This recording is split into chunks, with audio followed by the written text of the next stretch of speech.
외딴 마을, 봄에도 눈처럼 하얀 백꽃이 피어나는 그곳에 절세미녀지만 악령이라 저주받은 한 소녀가 살고 있었습니다. 그리고 그녀를 구하기 위해 어둠 속에서 나타난 한 남자. 그는 그녀를 살린 후 흔적도 없이 사라졌죠. 하지만 이야기는 거기서 끝나지 않았습니다. 그의 영혼이 돌아왔기 때문입니다. 죽은 줄 알았던 사랑이 아무도 예상 못한 방식으로 다시 피어나고 있었던 것입니다. 당신은 믿으시나요? 윤회는 정말 존재할까요? 이 김열의 끝까지 꼭 함께해 주세요. 옛날 강원도 깊은 산골 마을에 절세 미녀로 이름난 한 소녀가 살고 있었습니다. 사람들은 그녀를 에란이라 불렀습니다. 그 이름처럼 그녀는 봄날 난초처럼 우아하고 고운 얼굴을 지녔으며 그 아름다움은 가을 달빛처럼 부드럽고 투명해 누구든 한번 보면 마음이 떨릴 만큼이었습니다. 그녀가 마을길을 지날 때면 노인도 아이도 모두 마치 하늘에서 내려온 선녀를 본 듯 멍하니 바라보곤 했습니다. 그러나 그 온화한 미소 뒤에는 깊은 외로움이 숨어 있었습니다. 에라는 어린 시절 부모를 여의고 욕심 많은 사촌 아저씨와 함께 살고 있었습니다. 그는 에란의 미모를 이용해 부를 얻으려 했습니다. 마을의 고관대작이나 부유한 상인이 들를 때마다 에란을 불러내어 그들과 연결시키려 했고 결국 그녀를 부잣집에 시집보내어 돈을 벌 생각뿐이었습니다. 에란은 수차례 거절했지만 시간이 갈수록 아저씨는 점점 더 폭력적으로 변했습니다. 그녀가 말을 듣지 않으면 먼 지방의 부자에게 팔아버리겠다고 협박했습니다. 밤이 깊을 무렵 에라는 종종 집 뒤편의 오래된 배나무 아래 앉아 하늘을 올려다보며 바람에게 속삭이곤 했습니다. 나는 그저 꺾이기 위해 피어난 꽃일 뿐일까? 나만의 봄을 선택할 자유조차 없이. 그러던 어느 날 운명이 움직이기 시작했습니다. 늦봄 어느 날 오후 마을에 낯선 이가 찾아왔습니다. 그는 키가 크고 차가운 얼굴을 했으며 칼처럼 날카로운 눈빛 속엔 설명할 수 없는 깊은 슬픔이 담겨 있었습니다. 그의 이름은 아무도 몰랐지만 사람들은 그를 윤이라 불렀습니다. 그는 떠돌이 치료사이자 귀신을 퇴치하는 주술사였습니다. 마을 사람들 사이에서는 그가 한때 관직에 있었으나 미스터리한 사건으로 가족 전체가 누명을 쓰고 몰락한 후 조정을 쫓겨났다는 소문이 돌았습니다. 그 후 그는 떠돌며 마을마다 악귀를 물리치고 밥 한 끼를 대가로 살아가고 있었습니다. 윤은 마침 마을 장날에 도착했습니다. 그가 장터를 지나갈 때 사람들의 시선이 모두 그를 향했지만 그는 아무것도 신경 쓰지 않았습니다. 그러던 중 한 할머니에게 손수건을 골라주던 에란과 눈이 마주쳤습니다. 단 한순간 시간이 멈춘 듯 했습니다. 에란의 눈빛은 윤이 평생 본 어떤 눈빛과도 달랐습니다. 두려움도 호기심도 동경도 없었습니다. 오직 하나, 그녀는 그의 내면 깊숙한 고독을 직시하고 있었고 마치 그 어둠을 이미 알고 있는 사람처럼 느껴졌습니다. 윤은 잠시 멈칫했지만 곧 자리를 피했습니다. 그러나 그의 마음은 이미 흔들리고 있었습니다. 그날 밤 마을에 이상한 일이 일어났습니다. 마을 소년 하나가 북쪽 숲 근처에서 놀다 실종된 것입니다. 사람들은 공포에 휩싸였습니다. 그 숲은 통곡의 숲이라 불렸고 오래전에도 수상한 실종 사건이 발생했던 탓에 오랫동안 아무도 그 근처에 가지 않았습니다. 아무도 나서지 않았습니다. 오직 에란을 제외하고는 그녀는 홀로 가기로 결심했습니다. 몸은 약했지만 어린아이가 차가운 밤에 홀로 울고 있을 것을 생각하면 가만히 있을 수 없었습니다. 그녀는 등불 하나를 들고 달이 떠오를 즈음 숲속으로 들어갔습니다. 조금 걸었을 무렵 나뭇잎 사이로 스며드는 바람이 사람의 통곡처럼 들려왔습니다. 등불은 흔들리고 바람은 뼛속까지 시릴 만큼 차가웠습니다. 그녀는 두려웠지만 멈추지 않았습니다. 그러다 어디선가 괴이한 울음소리가 울려 퍼졌고 하얀 그림자 하나가 순식간에 지나가며 소름 돋는 한기를 남겼습니다. 에라는 놀라 넘어지며 정신을 잃었습니다. 눈을 뜬 순간 그녀가 본 것은 희미하게 흔들리는 불빛과 그 낯선 남자의 얼굴이었습니다. 윤. 그는 그녀 옆에 무릎 꿇고 앉아 있었고 반쯤 탄 부적과 은빛 칼을 들고 있었습니다. 아무 말 없이 그녀를 일으켜 자신의 외투를 덮어준 그는 숙속을 응시하며 말했습니다. 밤에 여긴 들어오지 말랬잖소. 그의 목소리는 낮고 무거웠습니다. 여긴 단순한 귀기만이 아닙니다. 떠나지 못한 원혼들이 출입하는 경계지입니다. 에란이 대답도 하기 전에 어디선가 아이 울음소리가 들려왔습니다. 실종된 아이가 나무 아래에 쓰러져 있었습니다. 윤은 아이를 안아들고 에란을 바라보며 말했습니다. 지금 당장 떠납시다. 두 사람이 마을로 돌아오자 사람들은 놀라움을 감추지 못했습니다. 아이가 살아있었다는 것에 모두가 입을 모아 놀랐고 윤에 대한 소문은 순식간에 퍼졌습니다. 동시에 에란이 혼자서 아이를 찾으러 마이 숲에 들어갔다는 이야기도 퍼지기 시작했습니다. 그날 이후 에란과 윤 사이에는 말없이 통하는 이상한 인연이 싹떴습니다. 두 사람은 에란 집 뒤편의 배나무 아래에 자주 함께 앉아 있었지만 아무도 그들이 어떤 대화를 나누는지 몰랐습니다. 그러나 시간이 지나면서 에란의 눈동자에서 슬픔이 사라졌고 윤의 차가운 눈빛에도 미묘한 따뜻함이 감돌기 시작했습니다.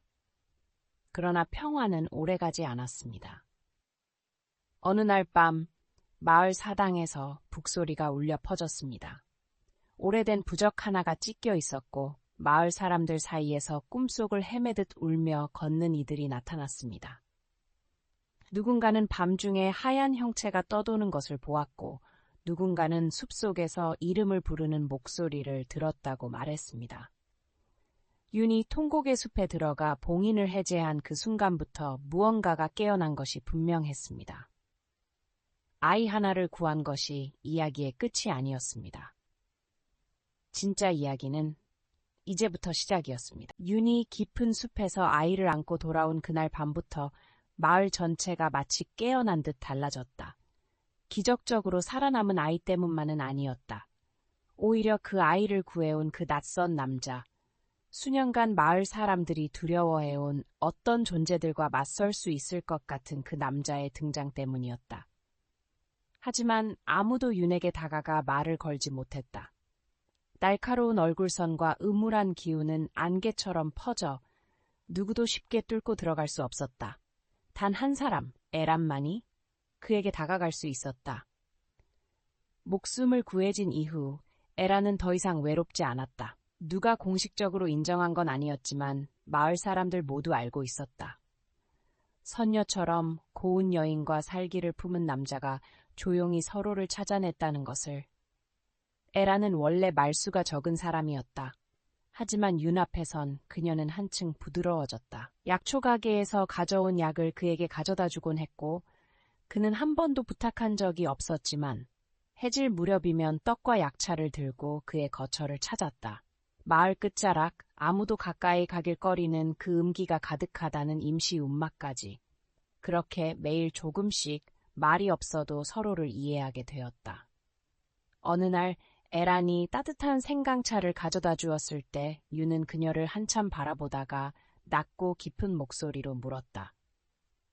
왜 날 두려워하지 않지? 에란은 안개처럼 가볍게 미소 지었다. 나는 거짓된 친절 속에서 살아봤어요. 당신은 그런 사람이 아니니까요. 윤은 대답하지 않았다.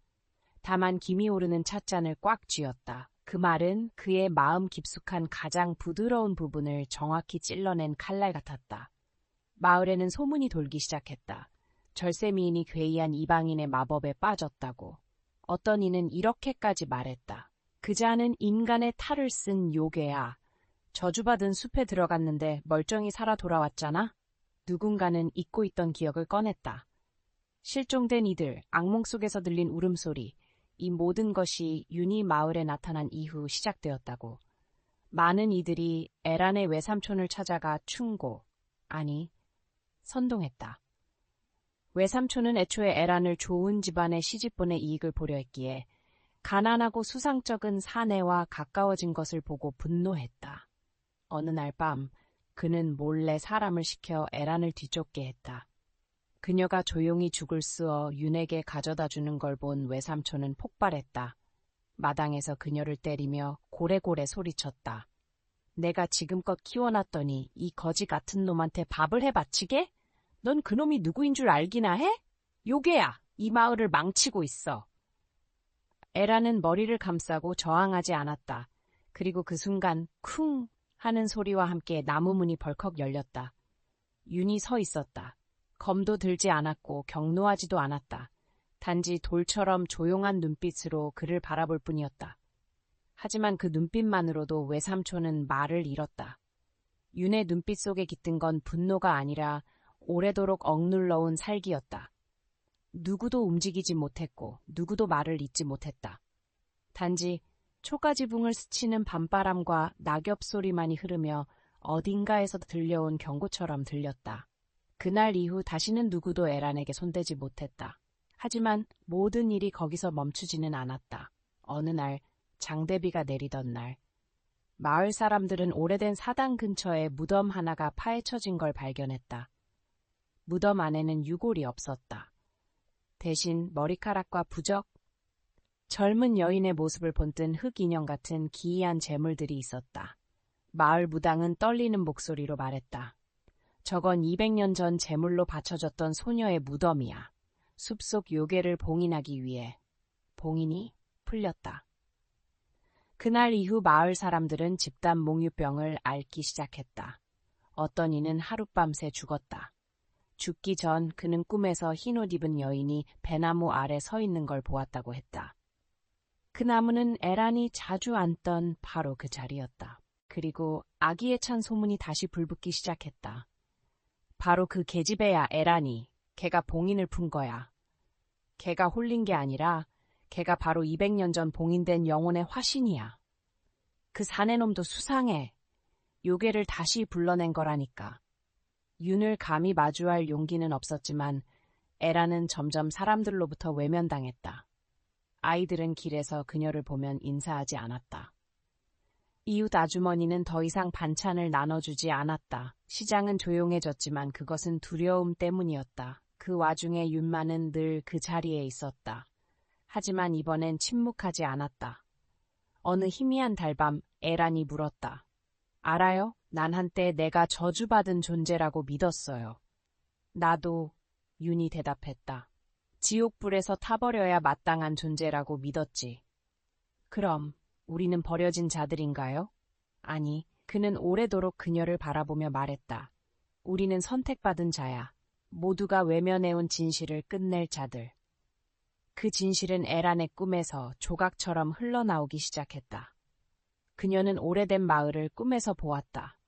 너무 아름답다는 이유만으로 요괴라 몰려 제물로 바쳐진 소녀. 그녀는 산채로 봉인되었다.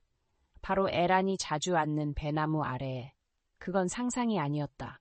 그건 전생이 속삭이는 기억이었다. 그리고 에란은 그때 사라지지 않고 남아있던 영혼의 조각이었다. 이 생에서 다시 태어난 그 아름다운 소녀의 잔재였다. 그리고 윤? 그는 단순한 구원자가 아니었다. 그는 기억을 지닌 자였다. 전생으로부터의 맹세를 품고 살아온 자. 그녀가 봉인되었을 때 수백 생을 거슬러 그녀를 구하러 가겠노라 맹세했던 자. 이제 그는 도착한 것이다. 하지만 저주를 풀기 위해서는 마지막 의식을 마주해야 했다. 오래된 요괴가 깨어나는 순간 에라는 선택해야 한다. 다시 몸을 바쳐 봉인을 유지할 것인가? 아니면 봉인을 깨고 모두를 해방시킬 것인가? 마지막 밤 꿈속에서 그녀는 흰 옷을 입은 그 소녀와 마주했다. 내가 사라지면 다른 이들이 살게 돼. 하지만 내가 살아난다면 이 마을은 원한의 불길에 타버릴 거야. 잠에서 깬 에라는 자신이 단지 사람들이 감상하는 꽃이 아님을 깨달았다. 그녀는 스스로 타오를 길을 선택해야 하는 불꽃이었다. 그날 밤 서쪽 산맥에서 몰아친 거센 바람은 마치 봉인된 수백 혼령의 기운을 실은 듯이 작은 마을을 휘감았다. 달빛은 흐릿한 은빛 흉터처럼 하늘에 걸려 있었고 그 아래 오래된 배나무 앞에 에이라는 가슴을 끌어안은 채 조용히 운명을 기다리고 있었다. 유는 그녀의 뒤편에 그림자처럼 서 있었다. 그의 눈은 배나무 옆 작은 개울을 향하고 있었다. 전에 내려오는 전설에 따르면 그곳은 산자의 세계와 떠도는 혼들이 머무는 경계였다. 지금 내가 도망치면 당신은 막을 건가요? 에이란이 낮게 물었다. 유는 바로 대답하지 않았다. 잠시 침묵이 흐른 뒤 쉰 목소리로 말했다. 네가 도망친다면 그건 운명이 아직 끝나지 않았다는 뜻이야. 하지만 네가 이 자리에 선다면 너는 200년 동안 이어진 저주를 끝낼 자야. 멀지 않은 곳, 마을 사람들은 오래된 사당에 모여 있었다. 무당 노인의 입에서 흘러나오는 주문 소리가 바람에 실려 퍼졌고 바람 소리와 섞여 숨막히는 긴장감이 감돌았다. 사람들은 떨면서 배나무 쪽을 바라보았다. 무당의 말에 따르면 오늘 밤 거기서 마지막 봉인 의식이 행해질 예정이었다. 그러나 아무도 몰랐다. 진실은 더 끔찍했다. 사람들이 요령이라 부르는 존재는 억울하게 제물로 바쳐진 한 소녀였다. 봉인이라는 명목으로 이루어지는 의식은 사실 그녀의 영혼을 다시 한번 죽이는 방식이었다. 그녀를 영원히 어둠 속에 묻어버리는 것. 유는 이미 그 모든 것을 알고 있었다. 그는 금기로 여겨지던 오래된 책에서 200년 전의 기록을 읽은 적이 있었다. 그 시대, 소녀는 요괴가 아니었다. 그녀는 너무 아름다워 마을 남자들이 홀렸고 그로 인해 아내들의 질투를 샀으며 권력자들은 민심의 혼란을 두려워했다. 결국 사람들은 그녀를 사령이 깃든 여자라며 낙인 찍었다. 그녀는 산채로 묻혔다. 마을 사람들은 피로 쌓은 평화를 진실이라 믿고 잠들었다. 자정이 되자 배나무 아래의 땅이 흔들리기 시작했다. 검은 연기가 땅속에서 피어올랐고 달빛은 붉게 물들어 하늘 전체를 핏빛으로 물들였다. 연기 속에서 어떤 형체가 떠올랐다. 사람인지 귀신인지 알 수 없었고 긴 머리칼이 흩날리며 눈동자는 끝없는 구멍처럼 공허했다. 마을 사람들은 비명을 지르며 두려움에 떨었고 무당은 부적을 들고 외쳤다. 봉인이 깨지고 있다. 저 여자를 잡아라. 저 여자가 새로운 재물이다. 사람들은 미친 듯이 에란을 향해 몰려갔다. 하지만 윤이 그녀 앞을 막아서고 있었다. 그는 더 이상 조용한 사내가 아니었다. 붉은 부적이 감긴 검을 뽑아들고 자신의 피로 자신과 아란의 주위에 원을 그렸다. 검에서는 은은한 빛이 흘렀다. 그것은 금속의 반짝임이 아닌 오래된 맹세에서 비롯된 빛이었다. 그 누구도 그녀를 건드릴 수 없다. 그의 목소리는 마치 전생의 종소리처럼 울렸다. 사람들은 움찔하며 물러섰다. 몇몇이 몽둥이를 들고 덤볐지만 바람에 날리듯 튕겨나갔다. 이윽고 사람들의 눈빛은 분노에서 공포로 변했다. 그는 보통 인간이 아니야. 무당인가? 아니면 복수의 혼령인가?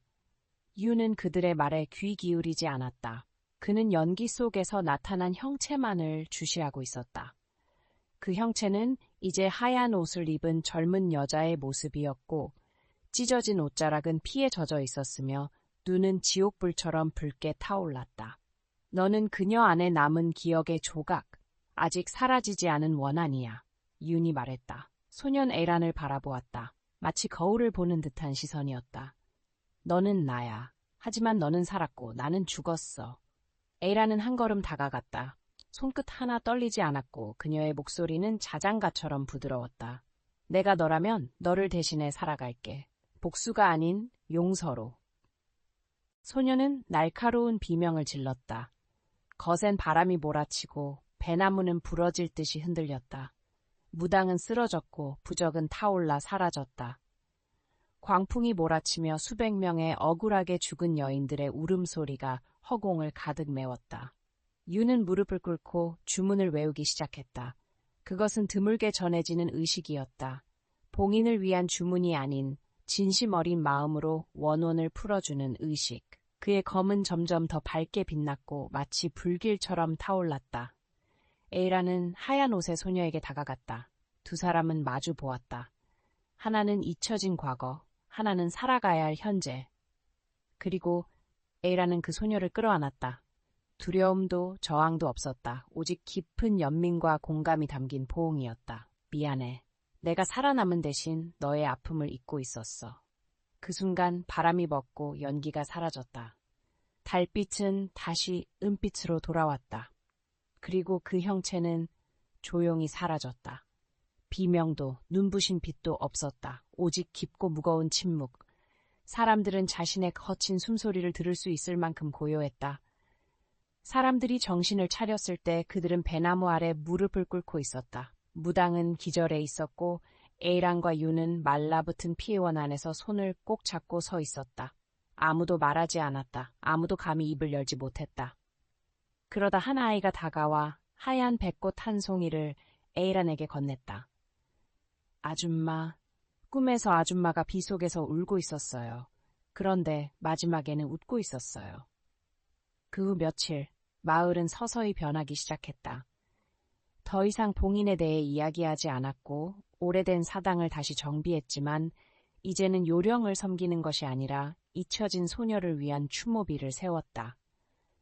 그들의 마음속에는 부끄러움이 자리 잡았고 그 부끄러움이 결국 존경으로 바뀌었다. 에이라는 마을을 떠나지 않았다. 그녀는 남았다. 자신을 내쳤던 사람들 사이에서 살아가기로 했다. 도망이 아닌 용서의 삶을 선택한 것이다. 그리고 유는 어느 날 새벽 편지 한 장을 남겼다. 내 운명은 그대를 지키는 것이었습니다. 이제 원혼이 사라졌으니 저 또한 흙으로 돌아가야 할 때입니다. 다음 생이 있다면 다시 어둠 속에서 걸어 나와 그대를 빛으로 인도하겠습니다. 그녀는 눈물로 편지를 읽었지만 슬퍼하지 않았다. 그는 떠난 것이 아니었다. 그저 빛이 닿지 않는 곳으로 돌아갔을 뿐이었다. 1년 뒤 백꽃이 흐드러지게 핀 어느 날 누군가는 배나무 아래 검은 망토를 두른 한 인형을 보았다. 손에는 작은 꽃 한 송이가 들려 있었다. 그러나 다가갔을 때 그 인형은 바람에 스며들듯 사라졌다. 그 자리에 남겨진 것은 한 자루의 검. 땅에 꽂혀 있었고 붉은 천이 감겨 있었다. 천 위에는 이렇게 수놓여 있었다. 한 생을 걸어 그대를 어둠으로부터 지키리. 비록 내 혼이 이름 없이 사라질지. 봄은 그해 유난히 일찍 찾아왔다. 마을 어귀의 배나무는 마치 하늘에서 내려온 눈처럼 새하얀 꽃을 피워냈다. 은은하고 부드러운 꽃향기가 상쾌한 바람과 어우러져 사람들의 마음을 고요하게 감싸주었다. 마을 사람들은 속삭이듯 이야기했다. 그 기이한 혈월의 밤 이후로 이곳의 공기마저 달라졌다고. 가벼워지고 따뜻해졌으며 마치 대지 깊숙이 배어있던 오랜 원한이 정화된 듯했다고. 그날 이후 에라는 여전히 마을에 살고 있었다. 그러나 이제 더 이상 저주받은 처녀가 아니었다. 사람들은 그녀를 다른 이름으로 불렀다. 하얀 배나무를 지키는 자. 마을 사람들은 차차 깨달아갔다. 아름다움은 죄가 아니며 고통은 침묵만으로 묻을 수 없다는 것을. 매일 아침 에라는 사당 마당을 쓸고 제단 위에 맑은 물 한 그릇과 백꽃 한 송이를 올렸다. 그 사당은 더 이상 악령을 봉인하거나 겁주는 장소가 아니었다. 이름 없는 영혼들, 잊힌 여성들과 아무도 들어주지 못한 울음소리들을 위한 기도의 장소가 되었다. 사람들은 종종 그녀에게 물었다. 왜 이 마을을 떠나 새 삶을 시작하지 않느냐고. 그녀는 그저 고개를 저으며 바람처럼 가벼운 미소를 지으며 말했다. 사람이 원한에서 태어날 수 있다면 용서로도 살아갈 수 있지요. 가끔 그녀는 배나무 앞에 서서 하늘을 올려다보곤 했다. 보름달이 뜨는 밤이면 달빛은 정확히 옛날 그 검이 꽂혀있던 자리를 비추곤 했다. 피가 아니라 맹세를 끊어낸 무기. 유는 한 번도 돌아오지 않았다. 하지만 에라는 그가 사라졌다고 믿지 않았다. 그녀는 늘 느꼈다. 그는 그저 다른 세계에 있을 뿐 사명을 마친 이들이 더 이상 속하지 않는 그런 세계에. 어느 날 밤 그녀는 꿈을 꾸었다. 안개 바닷속에 홀로 서 있는 그녀, 주변엔 얼굴도 이름도 없는 수많은 그림자들이 있었다. 멀리서 검은 망토를 두른 한 남자가 다가왔다. 그는 아무 말 없이 보랏빛 야생화를 한 송이 건넸다. 이승엔 존재하지 않는 꽃이었다. 잠에서 깨어난 그녀는 그 꽃이 베개 위에 놓여 있는 것을 발견했다. 시들지도 떨어지지도 않았다. 누군가가 놓고 간 흔적도 없었다. 존재하고 있었다. 그날 이후 누군가 사당에 기도하러 오면 에라는 이렇게 말하곤 했다. 죽은 자는 완전히 사라지는 것이 아닙니다. 그들은 우리가 아직 보지 못한 다른 형태로 살아가고 있을 뿐이에요. 그로부터 3년 후 북쪽에서 전염병이 퍼졌다. 수많은 마을이 폐허가 되었지만 에란의 마을만은 무사했다. 사람들은 말했다. 배나무 여신이 지키는 덕분에 악기가 침입하지 못한다고. 이제 마을 사람들은 더 이상 서로를 의심하거나 미워하지 않았다. 그들은 서로를 이해하고 연대하며 살았다. 한때는 너무도 멀게만 느껴졌던 삶이었다. 노인들은 아이들에게 이렇게 말했다. 한 여인이 자신의 과거를 용서했을 때 마을 전체가 다시 태어났단다. 그리고 에라는 속으로 생각했다. 그것은 자신의 힘만은 아니었다고. 그녀를 구한 그 이름도 과거도 없는 사내 덕분이었다고. 어느 초여름 날 한 젊은 남자가 마을에 도착했다. 그는 이상한 나선 무늬가 새겨진 나무 상자를 들고 있었다. 윤회의 상징 같았다. 그의 얼굴은 낯익은 느낌을 주었다. 윤의 눈빛과 전생에서 그녀를 사랑했던 이의 미소가 함께 담겨 있는 듯했다. 그는 며칠 묵게 해달라며 자신의 조상이 신성한 땅을 지키던 무당이었다는 이야기를 들었다고 했다. 배나무 아래에 서며 그는 말했다. 여기 아주 오래전에 와본 적이 있는 것 같아요. 에라는 아무 말도 하지 않았다. 그녀는 그의 눈을 깊이 바라보았다. 그리고 수년 만에 처음으로 눈에 눈물이 고였다. 왜냐하면 그 눈빛 안에서 그녀는 미처 끝맺지 못한 약속을, 이 생의 것이 아닌 기억을, 그리고 시간 너머의 사랑을 보았기 때문이다. 그날 밤 뱃꽃이 눈처럼 흩날렸다. 두 사람은 이끼가 낀 검 옆 배나무 아래에 나란히 앉았다. 그는 나무 상자를 열었고 안에는 오래된 부적과 검은 구슬 목걸이가 들어있었다. 윤이 늘 지니고 다니던 그것이었다. 왜인지 모르겠어요. 이걸 항상 가지고 있었는데 의미도 모르고 버리려 할 때마다 가슴이 아팠어요. 에라는 조심스럽게 구슬 목걸이에 손을 얹으며 속삭였다. 그건 아직 환생하지 못한 영혼을 품고 있어서 그래요. 그 순간 바람은 멎었다. 달빛은 그들을 감싸는 은빛 원이 되어 비쳤다. 더 이상의 말은 필요하지 않았다. 두 사람은 알았다. 윤회의 수레바퀴가 다시 돌았고 이번 생에는 더 이상 이별이 없다는 것을. 눈물도 없었다. 원망도 없었다. 오직 평온함만이 있었다.